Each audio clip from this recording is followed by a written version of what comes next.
用嘅跑車嗰個研發。咁包括咗幾個 case 啦，咁我好快講咗。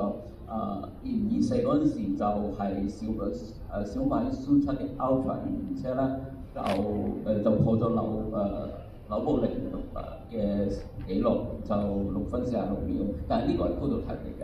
咁之後就係、最近咧就係、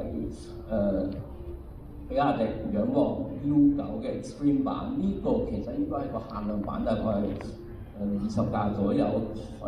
不過佢應該都係算係量產車，所以佢依家係量產車入邊嘅最快嘅量產電車。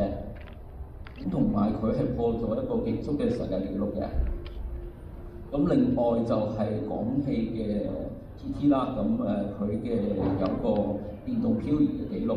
咁呢幾個 case 我想分享咧，係講緊就係、我哋嘅乘用車係開始注視喺嗰個跑車同埋賽事嗰邊嗰個投入，去拉高嗰個品牌嗰個知名度。